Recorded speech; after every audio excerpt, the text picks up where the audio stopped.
ম্যাচের আগেই ফলাফল ফাঁস। রাজস্থান নাকি হায়দ্রাবাদ, দ্বিতীয় সেমিফাইনাল ম্যাচে জিতবে কোন দল? ভবিষ্যৎবাণী করল জ্যোতিষী বিড়াল। আইপিএল 2024-এর দ্বিতীয় সেমিফাইনাল ম্যাচে কোন দল জিতবে তা নিশ্চয়ই আগেভাগে বলে দেওয়া সম্ভব নয়। তবে এবার সেই কঠিন কাজটি করে দেখাবে অ্যাকিলস নামের একটি বিড়াল। আইপিএল এর দ্বিতীয় সেমিফাইনাল ম্যাচের আগেই ফলাফল নিয়ে ভবিষ্যৎবাণী করবে অ্যাকিলস। এর জন্য তাকে দেওয়া হয়েছে বিশেষ প্রশিক্ষণ। 2010 বিশ্বকাপে অক্টোপাস বলের কথা নিশ্চয়ই মনে আছে অনেকের। একের পর এক চমকপ্রদ ভবিষ্যৎবাণী করে দক্ষিণ আফ্রিকা বিশ্বকাপে ভিন্ন এক রোমাঞ্চ ছড়িয়েছিল পল। স্পেন যে 2010 সালে বিশ্বকাপ জয় করবে তা আগেভাগেই জানিয়ে দিয়েছিল অক্টোপাসটি। শুক্রবার আইপিএল 2024 আছে। আইপিএল 2024-এর 17তম আসর জট তুলতে প্রস্তুত সাদা রঙের বিড়ালটি।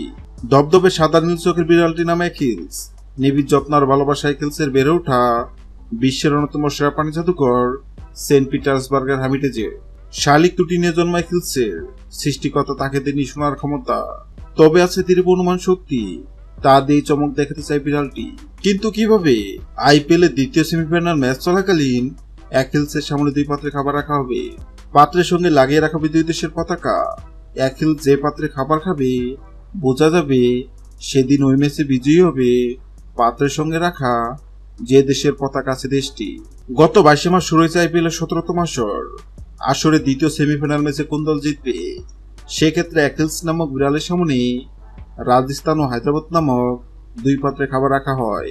অবাক করা বিষয় হলো, সবাই ভেবে নিয়েছিল বিড়ালটি হয়তো রাজস্থান নামক পাত্রে খাবার খাবে, কেননা রাজস্থান অনেক শক্তিশালী দল এবং সবাই ধরে নিয়েছে এবার আইপিএল এর শিরোপা জিতবে রাজস্থান। কিন্তু সবার ধারণা ভুল প্রমাণ করে অ্যাকিলস নামক বিড়ালটি হায়দ্রাবাদ নামক পাত্র থেকে খাবার খায়। অ্যাকিলস নামক বিড়ালের এমন কাণ্ডে অবাক হয়েছিল অনেকেই, কেননা বর্তমানে হায়দ্রাবাদ দুর্দান্ত ফর্মে আছে। এবার দেখার পালা অ্যাকিলস নামক বিড়ালের ভবিষ্যৎবাণী সত্য হয় কিনা। হ্যালো বন্ধুরা, আপনাদের কি মনে হয় আইপিএল এর দ্বিতীয় সেমিফাইনাল ম্যাচে হায়দ্রাবাদ নাকি রাজস্থান কোন দল জিতবে? অবশ্যই কমেন্ট করে জানাবেন।